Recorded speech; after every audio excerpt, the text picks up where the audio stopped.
Hola, bienvenidos nuevamente a las entrevistas de tú mismo y hoy volvemos a nuestro tema preferido, hay que decirlo, que es el yoga, más que nada porque somos parte de la organización de un congreso Mediterráneo Yoga aquí en Valencia, pero además aprovechando que Denis Criado, que ya lo estáis viendo, hola Denis. Namaste, hola Aurelio, gracias por invitarme. Vas a estar aquí con nosotros en la presentación de tu último libro, del cual vamos a hablar hoy, y del anterior, Cuerpo Consciente, ¿no? Hacia un yoga integral. Y te digo, ya metiéndonos de lleno en nuestro tema de la danza, danza del amor, ese es el título, Danza del Amor, el fluir del Vinyasa Yoga. Lo tenemos aquí, ¿eh? Aquí, por si alguien quiere ver la portada, que lo ha publicado Kairos, nuestra editorial amiga. Justamente vas a estar con Agustín Pánica presentando estos dos libros que hablábamos. Oye, me interesó ya de entrada tu experiencia a los 21 años, que la cuentas muy bien, y me gustaría compartirla como manera introductoria de lo que viene. Bueno, esa experiencia que cuento justo en el libro, como de forma introductoria, fue en California, en uno de los ashrams que residía largas temporadas, y fue una experiencia en la que de repente pues sentí durante la sadhana matutina de madrugada, junto con los otros residentes del ashram, y bueno, pues sentí un gran flujo de prana, de energía en el cuerpo.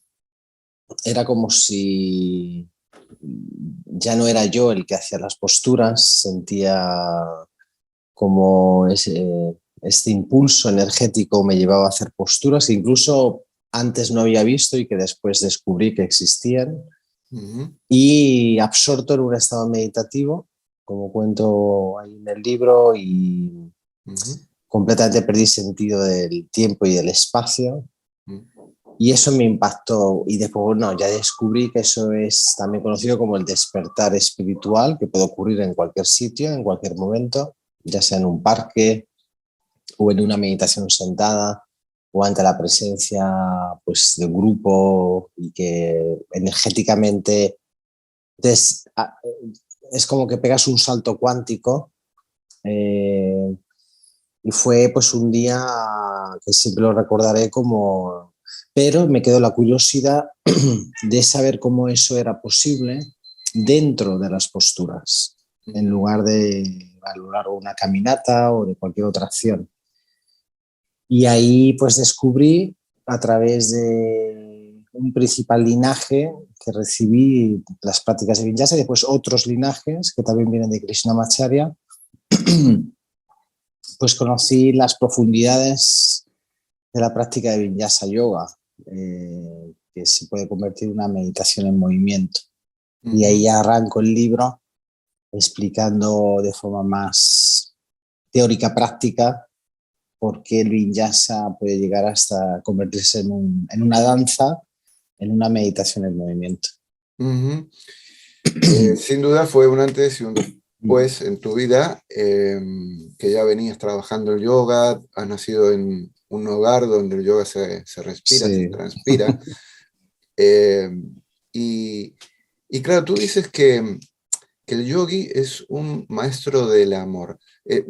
Justamente la palabra amor está, eh, digamos, la palabra que me viene es deshilachada, como que la, la, la, la desconstruyes para explicar que no tiene nada Sí, que ver con el amor que se habla habitualmente, sí. donde tú llegas a esta conclusión que está en primer lugar, ¿no? El yogi es un maestro de amor, del amor. Eh, esto, ¿cómo se puede explicar de manera que lo podamos entender y no pensar cosas que no son? Bueno, primero no fui el primero que lo dijo. Hubo grandes maestros de la India que cuando vinieron a Occidente dijeron esa frase. Mm, Es decir, cuando nos adentramos al amor incondicional, cuando aquí hablo de amor es el amor incondicional, no el amor emocional o mm, el amor personal, humano, con apego. ¿no? El enamoramiento hacia una persona, el amor en el sentido amplio, en el amor divino, pues claro, cuando accedes a la dicha o a Satchitananda, a la siempre existente nueva conciencia, como propone la tradición del yoga, hay una explosión de amor hacia todo, hacia todas las criaturas, hacia los pájaros, hacia los árboles, hacia las personas. Entonces, ya no es solo dicha, sino es una apertura, como un florecer del corazón hacia un amor incondicional que se empieza a desarrollar gracias a las prácticas de yoga y que empiezan a transformar la persona, y al final se convierte el practicante de yoga, el yogi, en un maestro de amar incondicionalmente toda la creación. Y esto no soy el primero, o sea, esto ya se dijo y está muy presente en la tradición del yoga. Esto de Shiva y Parvati o Shakti hace todo una analogía, como lo dices tú, es una parábola donde evidentemente hay como una invitación, y esto lo dices al final, como un regreso de Adán y Eva, ¿no? Un regreso a la unidad. Sí. Y eso se logra a través justamente, digamos, de la práctica de ese estado de flujo del cual quiero que me hables también, ¿no? Sí. Donde ya perdemos noción de la fragmentación y vemos esto, la unidad, ¿no? Bueno, claro, en el libro explico hay un método. Esto no ocurre así por así. No puede ocurrir de forma natural, pero hay un método donde, bueno, Shakti representa la energía, o Parvati cuando se manifiesta en la Tierra como energía, y todo es energía, y el universo es energía, y nosotros también somos energía. Y eso además la ciencia física ya lo avala. Antes con Isaac Newton se pensaba que el universo era mecánico o mecanicista. Y después llegó la física cuántica y dijo, bueno, no, porque en realidad todo es energético si miramos cualquier cosa con un microscopio. Todo está en movimiento. Entonces hay distinta condensación de energía y en el cuerpo pasa igual. Entonces, el método, que es la parte reveladora del libro, ¿no? Como la gran enseñanza que encierra el libro, es entender cómo liberar esa energía que representa Shakti y que de forma natural va a ir a reunirse con la conciencia pura que representa Shiva. Entonces, cuando eso sucede, liberamos la energía a través de la práctica, y también se explica los elementos distintos que componen la práctica para liberar esa energía, nos va a reconducir a una mayor reunificación de la conciencia que no tiene forma con la energía que sí tiene forma. Y en esa reunificación de Shiva y de Shakti hay dicha. En la historia se representa como que se casan. Es decir, un matrimonio, se casan, se reunifican cuerpo a cuerpo también. Y también en la historia cuenta que cuando se reunifican, pues todas las flores florecieron, la tierra reencontró su equilibrio y todos felices, ¿no? Como cualquier otro cuento. Entonces, pero claro, nos está diciendo que es lo que hacía Shakti antes con su energía para que eso se diera y que Shiva entendiera de que, bueno, pues tampoco es el camino del yoga quedarse en silencio, en paz, que eso también lo decía Patanjali, ojo, no hay que confundir el trabajo de purificación y de ser luz, decía Patanjali, con querer paz, que es engañoso. Ahí Patanjali lo dejó muy claro, lo que a veces sí podría suceder en nuestra sociedad con el yoga, ¿no? Entonces, claro, Shiva dice, bueno, pues me tendré que despertar de mi meditación porque ahí puedo estar siglos. Entonces, esa unificación, pero hay método, es curioso, hay un método y ahí lo describo para que eso se dé. Ya que estabas hablando de los elementos que están presentes en la práctica, que me imagino Sí, que, si no me equivoco, son los tres padas, eh, sí. ¿puedes brevemente mencionarlos y presentarlos para que sepamos cuáles son esos elementos?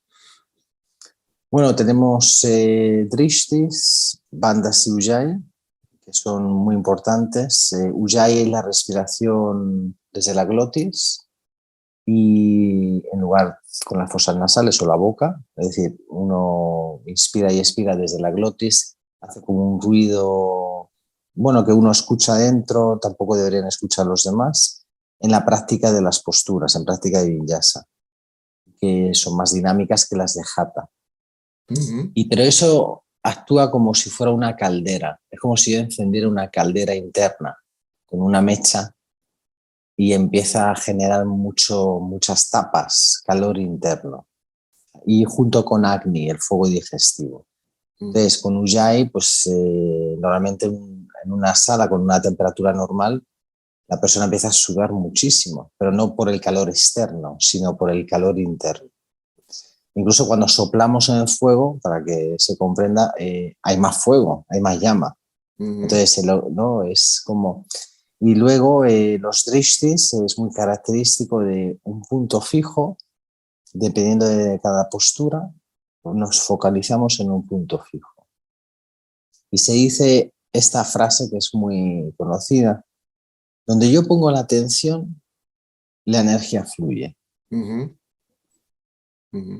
Claro, en la postura y también en la vida, donde yo pongo atención en mi vida, pues por ahí voy a tener las vivencias. Entonces decían grandes maestros de yoga, pon la atención donde quieres que la vida fluya, no donde no quieras que fluya. Y ahí está la ley de causa y efecto, de que atraemos en realidad donde más energía le estamos poniendo, ¿de acuerdo?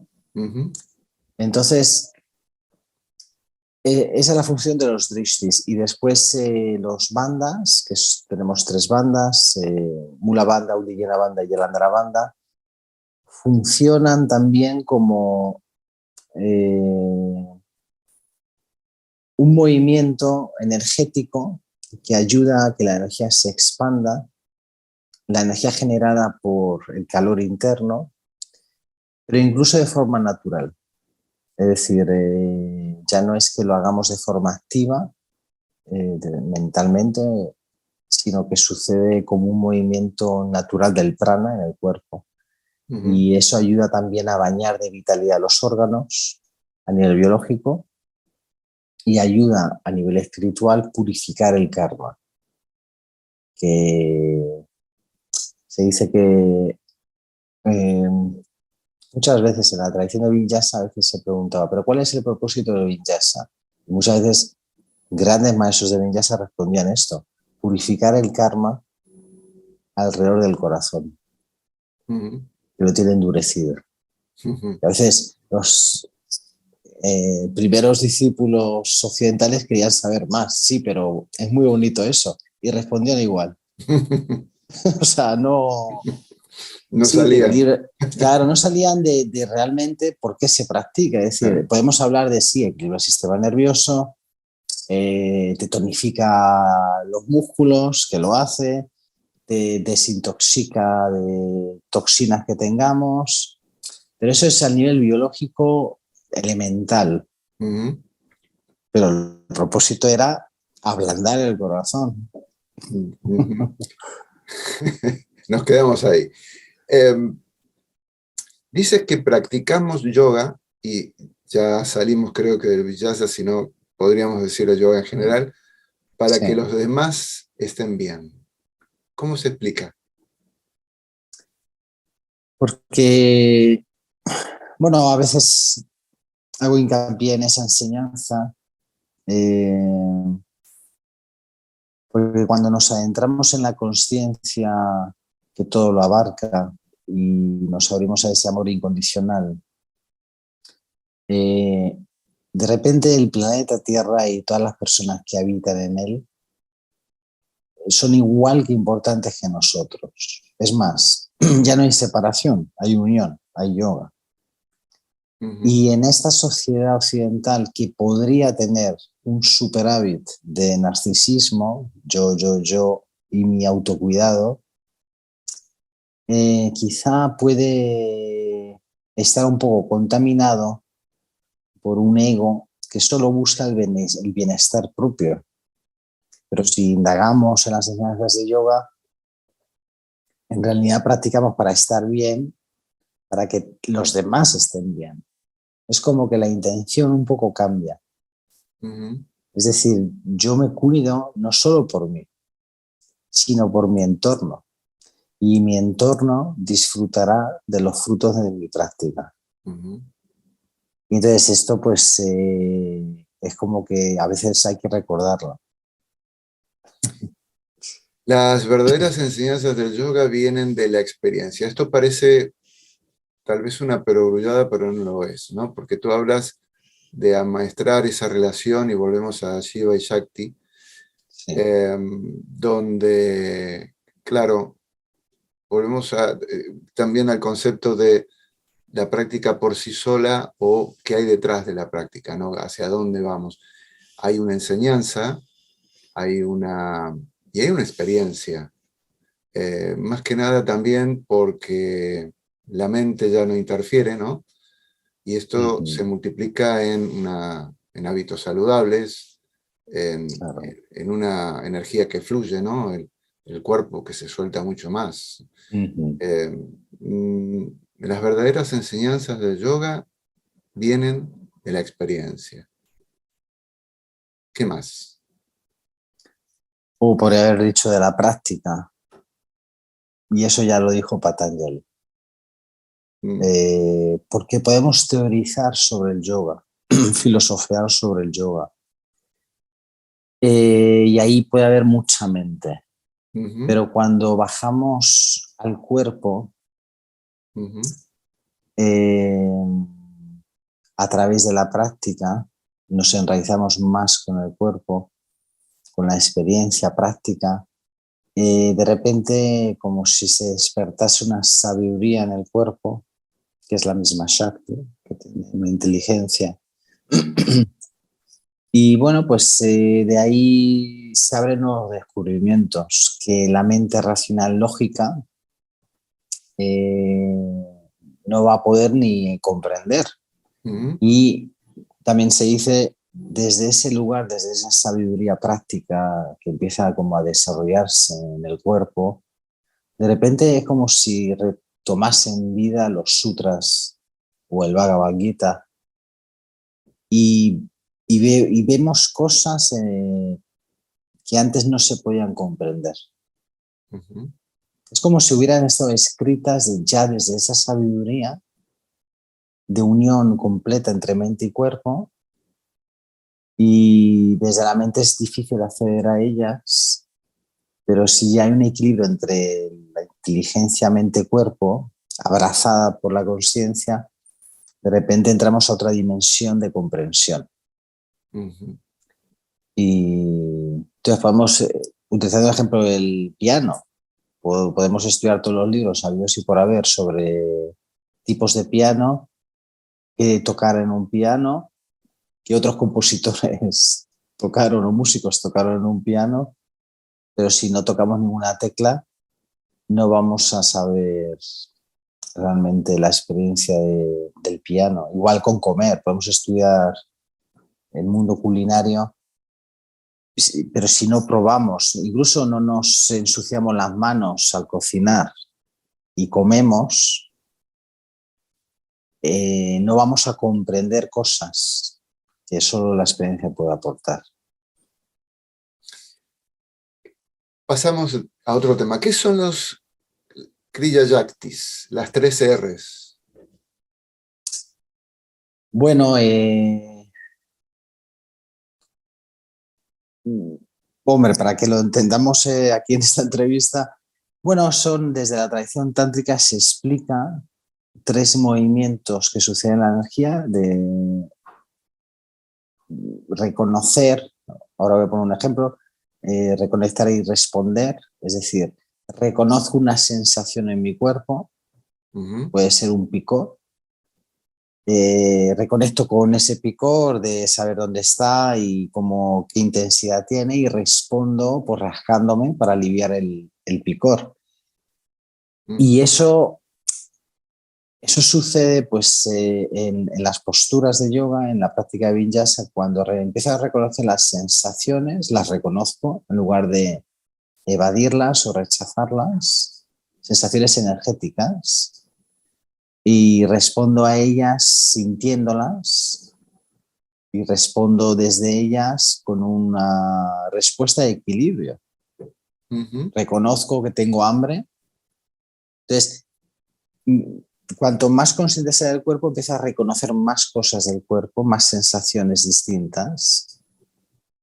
Las reconecto con ellas en lugar de rechazarlas y respondo acorde. Entonces, en nuestra sociedad puede haber, siempre digo puede, quizá, ¿de acuerdo? Tampoco, una anestesia corporal que incluso, aunque nos pique un mosquito, no nos hemos dado cuenta. Porque estamos tan quizá en la mente o estamos en un estilo de vida tan alejados del cuerpo que ni tenemos un dolor en la zona lumbar.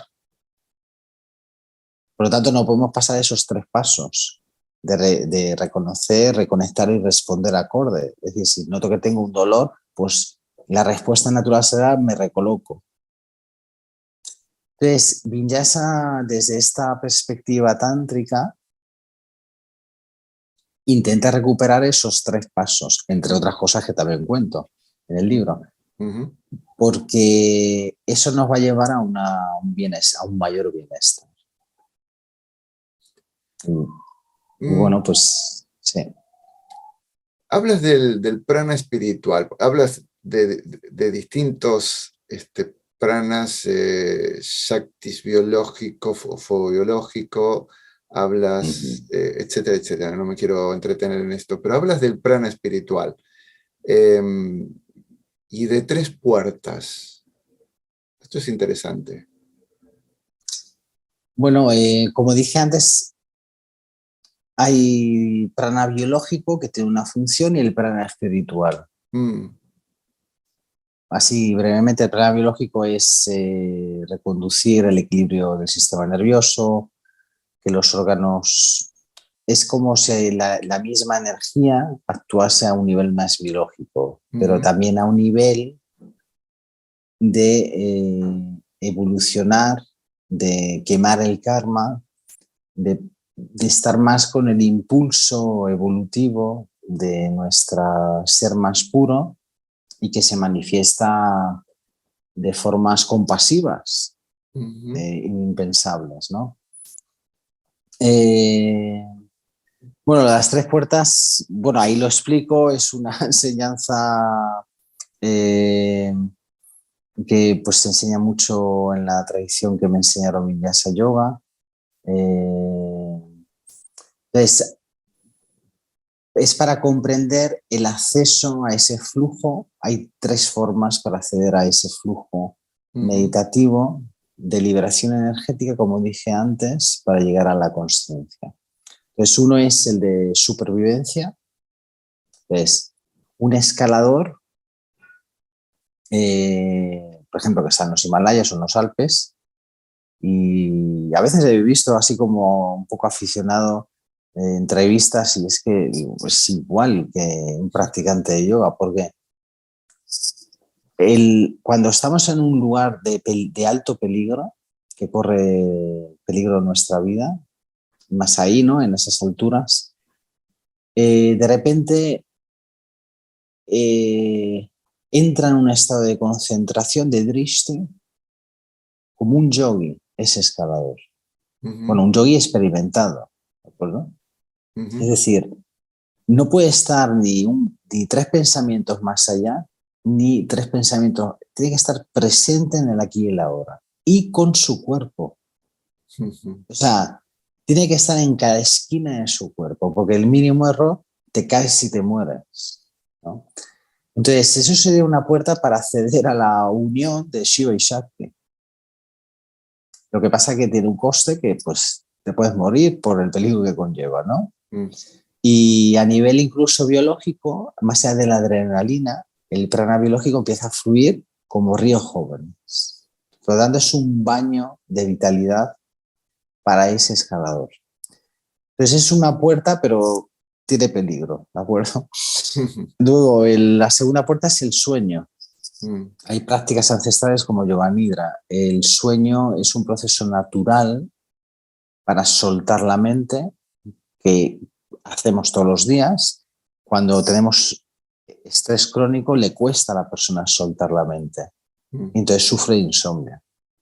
Pero en un caso en el que sí es capaz de soltar la mente, entra en un estado de unión de forma natural. Es decir, no tiene que hacer ningún trabajo para sentirse reintegrado, regenerado, restaurado en el momento en el que sueña. Por eso Yoga Nidra, por ejemplo, rescata esa meditación natural, el mismo proceso biológico de irnos a dormir, lo rescata para meditar. Y la tercera puerta, pues es la que explico, es decir, es la puerta de la consciencia a través de la práctica. Hablas del concepto de felt sense, sensación sentida, sí, de la psicología. ¿Cómo se aplica el yoga para llegar justamente a la conciencia meditativa, ¿no? Bueno, es un concepto que sí, llamado en otra forma, en la tradición tántrica, estaba ya presente. Ahora bien, sí es cierto que Carl Rogers y otros pioneros psicólogos y psicoterapeutas en mitad del siglo XX, incluso Jung, influenciado también por las prácticas y filosofías orientales, bueno, nunca se sabe, pero bueno, yo creo que sí han recuperado algunos conceptos prácticos y los han, ¿no? Además es muy americano, ¿no? Puesto un nombre. Y el concepto de Felsen es sensación sentida, distinto a la observación de las sensaciones. Y entonces,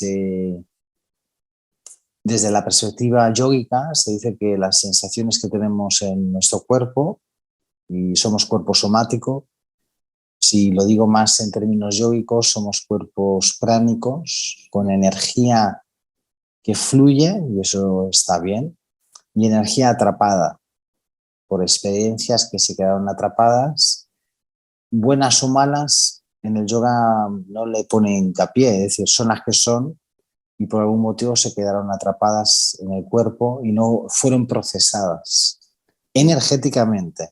Entonces, recupera en Norteamérica este concepto de si accedemos a esa sensación, quizá nos informa de algo. Vale, pero eso es un contexto de psicología. En el yoga es conectar con las sensaciones, no buscamos qué información tiene contenida, que la tendrá. Además eso es Chitta Vitri. Chitta es la memoria kármica emocional de energética Vitri. Pero si accedemos a ella, probablemente se podrá liberar. Y a veces pongo ese ejemplo a los alumnos, es como ducharse, es decir, no buscamos el por qué me he ensuciado o de dónde viene esta suciedad. Uno se ducha y por ducharse, para quedarse limpio externamente. Entonces, pero no buscamos de forma analítica de por qué me he ensuciado y de dónde viene esta suciedad. Es más, incluso yo diría, si buscamos en siempre comprender aquello que somatizamos en el cuerpo, lo podemos reforzar kármicamente. Pero ahí lo dejo. Entonces, sí. Entonces, bueno, pues se convierte, claro, pero en este caso la práctica yoga se convierte como uno no necesita de un profesional, en una práctica de autocuidado y de liberación energética de esas sensaciones que puedan surgir. Y hay posturas que despiertan sensaciones muy incómodas, psicosomáticas,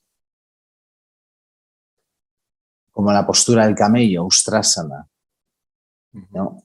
De repente se despiertan sensaciones en la zona del pecho y es muy normal cuando un alumno vuelve, no sabe por qué y tampoco tiene que buscar el por qué alguna lágrima ha podido caer. Y si dice esta frase, es lo que es el proceso de purificación. Y así con otras posturas. Bueno, hemos hablado de la práctica física, hemos hablado ahora justamente de la psicología, desde el punto de vista de psicología, comparativamente, y tal vez lo primero que te hubiera preguntado era, bueno, pero tú dices, la esencia del Vinyasa Yoga es el alma, ¿no? Y la práctica, un acto sagrado. Un acto sagrado. ¿Por qué? Porque el cuerpo es un templo, como por ejemplo dijo el gran maestro Iyengar, y en el que tenemos que cuidarlo. Y dentro de ese cuerpo, de ese templo, hay una llama, que es el alma. Entonces, cuando lo vemos como una práctica espiritual, la práctica de asanas, en concreto Vinyasa Yoga, se convierte en un acto devocional hacia nuestro ser más profundo, el alma, conciencia, como se quiera llamar, chispa divina. Y el cuerpo, lo físico, lo que se ve es el templo, ¿no?, que rodea nuestra esencia. Entonces, incluso el hacer asanas, el invocar algún mantra antes de hacer asanas, cómo cerrar esa sadhana, esa práctica personal con un mantra o con las manos en Namaste, se convierte todo como si fuera un rezo religioso, pero es que ya desde esa perspectiva es un bhakti yoga, es una devoción hacia todo lo que va a ofrecer y nuestra conexión profunda. Entonces, de ahí viene la palabra sagrado. Se empieza a sacralizar nuestra esterilla como si fuese un espacio de rezo a través del cuerpo y no una práctica fitness. Es que, claro, ¿no? Escuchas el otro extremo y te quedas... Claro, yo a veces digo con yoga no es zumba, no es pilates, o sea, no es una práctica que está como no vinculada directamente a la vida y que tampoco tiene una filosofía detrás. Son técnicas que ayudan a aliviar y a tonificar, o etcétera, pero es que el yoga no nació con ese propósito. Tiene muchas filosofías alrededor, siglos de personalidades que dedicaron toda su vida para, ¿no?, enseñar. Bueno, Denis, hemos hablado de un poquito, ¿no? Danza del amor, el fluir del Vinyasa Yoga. Sí. Tú dices Vinyasa une a Shiva y a Shakti, y la conciencia pura no manifestada y la conciencia, de modo que encontramos la sacralidad de la vida, amando con el corazón, fluyendo hacia la libertad. Hemos hablado contigo, que no te he presentado como profesor y formador de Hatha Yoga, meditación y filosofía oriental, que integras el staff de la Escuela Internacional de Yoga, te has formado en Estados Unidos y en India, graduado en Teología Oriental, máster en Psicología, doctor en Estudios de la Conciencia y autor también de otros libros, que vas a presentar, y esto hay que decirlo, el 8 de abril, falta poquito, aquí en Valencia, en el 9º Congreso Mediterráneo de Yoga, junto a Agustín Paniker. Va a ser un gusto, va a ser una fiesta poder una verdadera celebración hablar de estos temas desde un punto de vista tan profundo, tan Seguro que rico, sí. tan metafísico también, ¿por qué no? Y a los amigos los invito, ¿no? Aquí en Valencia, el 8 de abril, en el complejo La Pechina, vamos a estar compartiendo ya no a través de una cámara, sino en vivo, y va a ser realmente un placer estar contigo, Denis. No sé si ha quedado algo en el tintero para comentar de Danza del Amor.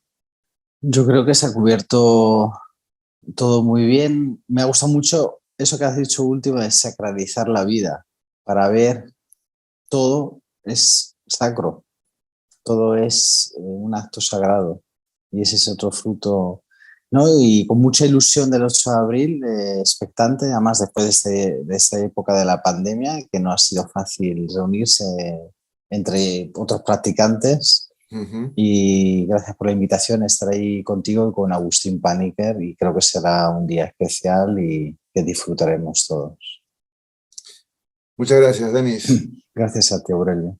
Y a los amigos que nos están acompañando hasta ahora, espero que hayan disfrutado con una información que a veces no es tan difundida, porque yoga se habla mucho, se practica mucho, pero la profundidad, la inmersión en tiempo y en forma, en todos los sentidos, no es casual, no es más bien ocasional. Y hoy hemos tenido la oportunidad de hacerlo con Denis Criado. La promesa de que nos vamos a encontrar próximamente en otra entrevista aquí en Tú Mismo. Gracias por acompañarnos. Hasta la próxima.